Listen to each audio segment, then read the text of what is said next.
21 ноября 2013 года началась массовая многомесячная акция протеста в центре Киева, которая явилась ответом на приостановку украинским правительством подготовки к подписанию соглашения об ассоциации между Украиной и Евросоюзом. После разгона палаточного городка оппозиции в ночь с 29 на 30 ноября протестная акция приняла резко антипрезидентский и антиправительственный характер. Базовыми причинами, обусловившими размах протестов, явились высокий уровень социальной несправедливости, огромная поляризация доходов и уровня жизни населения Украины, а также разгул коррупции, пронизывающий исполнительную и судебную власть, а также правоохранительные органы. В результате силового противостояния в центре Киева, начавшихся захватов административных зданий и органов власти в столице и областных центрах, создания параллельных органов власти, организации неформальных силовых структур, Украина оказалась на грани введения чрезвычайного положения. 21 января президент Янукович пошел на уступки и подписал с оппозицией соглашение об урегулировании кризиса на Украине. В тот же день Янукович покинул Киев.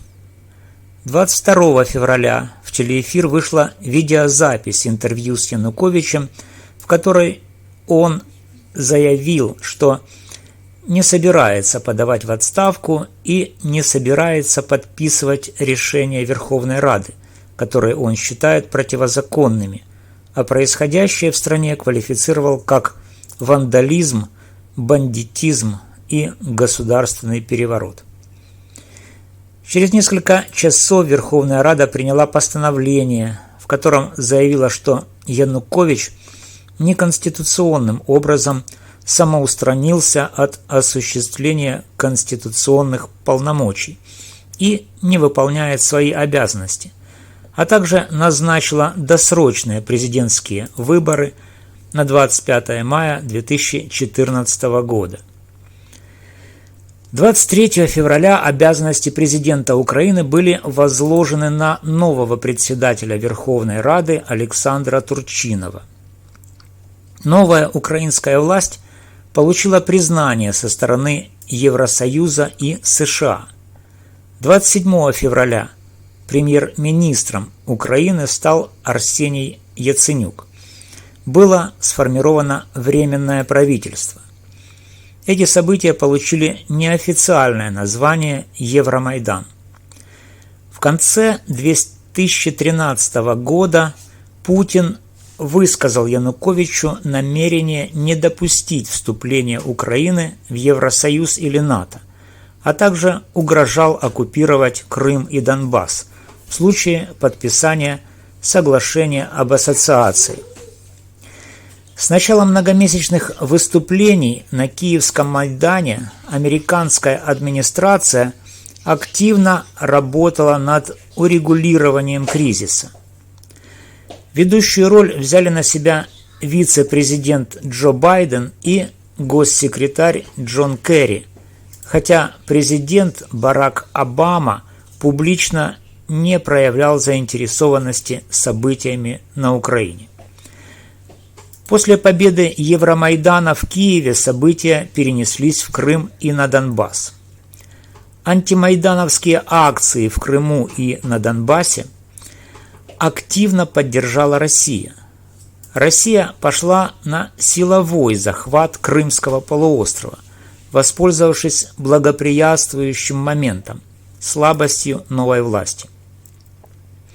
В Крыму смещение Януковича было воспринято многими как государственный переворот, а ряд действий новой власти и ее сторонников привел к активизации русских общественных организаций и мобилизации значительной части этнических русских крымчан против нового руководства Украины. Эту мобилизацию подогревали и действия российских спецслужб. информационное давление и манипулирование общественным мнением со стороны российских СМИ, беспочвенные радикальные заявления ряда политиков. Особую позицию занял Меджлис крымско-татарского народа, претендующий на роль представительного органа крымских татар.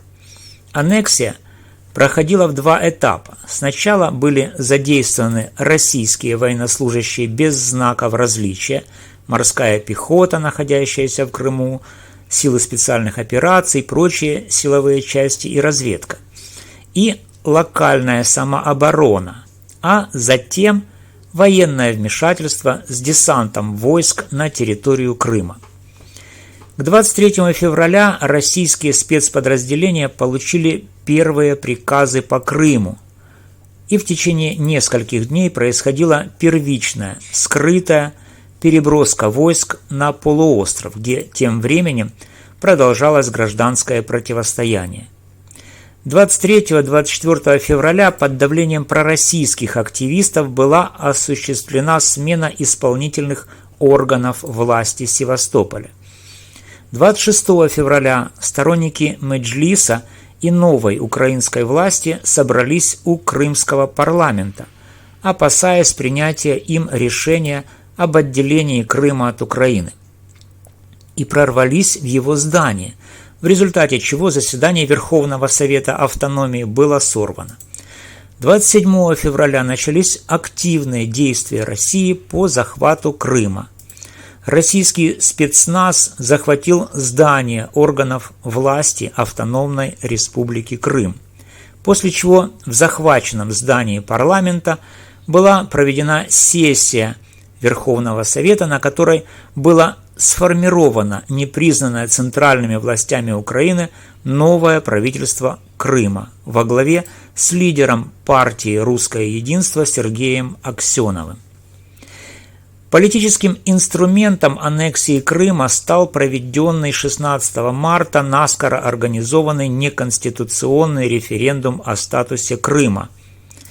Начатый им процесс формальной аннексии завершился 18 марта с образованием России на занятой территории новых субъектов федерации. С 19 по 25 марта Россия завершила захват оставшихся украинских военных баз в Крыму и к 26 марта обрела полный военный контроль над этой территорией. Хотя практически единогласные результаты референдума вызвали подозрения, но большинство населения полуострова хотело стать частью России и поддержала ее действия в Крыму. Украина отказалась признавать утрату территории, рассматривая ее в своем законодательстве как временно оккупированную часть страны, а действия России как нарушение различных ранее заключенных договоров, среди которых Будапештский меморандум и договор о дружбе, сотрудничестве и партнерстве между Российской Федерацией и Украиной. Аннексированная Россией территория Крыма характеризуется как оккупированная и в документах ООН. Но особенное значение для взаимоотношений между Россией и Украиной, между украинским и российским народами имеет грубое попрание России и гражданами Украины, проживающими в Крыму, законодательство Украины и прав граждан Украины, проживающих в Крыму и не поддержавших отделение Крыма от Украины, а также граждан Украины, не проживающих в Крыму. Дело в том, что вопросы изменения территории Украины по украинскому законодательству не могут быть предметом местного референдума, а исключительно предметом референдума всеукраинского. Это закреплено статьей 73 Конституции Украины. Поэтому вопрос об отделении Крыма от Украины мог быть решен исключительно на всеукраинском референдуме. Причем это же касается и псевдореферендумов, проведенных в 2014 году в Луганской и Донецкой областях Украины. В международном правовом отношении суверенитет России распространяется исключительно на территорию России. Распространение суверенитета России на территорию Украины является грубым нарушением суверенитета Украины. В соответствии со статьей 5 Конституции Украины носителем суверенитета Украины является украинский народ, включающий всех без исключения граждан Украины. Поэтому, нарушив право народа Украины на распоряжение территории своей страны, Россия нарушила суверенные права народа Украины. Особенно хочется заметить то, что в соответствии с нормами международного права суверенитет одного государства не может распространяться на территорию другого государства. Поэтому попытка России лишить народ Украины своего конституционного права на владение и распоряжение территорией своей страны путем проведения местных псевдореферендумов в Крыму и на Донбассе, предмет которых, а именно изменение территории Украины в соответствии со статьей 73 Конституции Украины не является предметом местных референдумов, не входит в круг суверенных полномочий России. Попытка России включить в свой состав территории Украины незаконны, так же как незаконно применение России вооруженных сил на территории Украины. Еще раз повторю, суверенитет России распространяется исключительно на территорию России в границах 1991 года.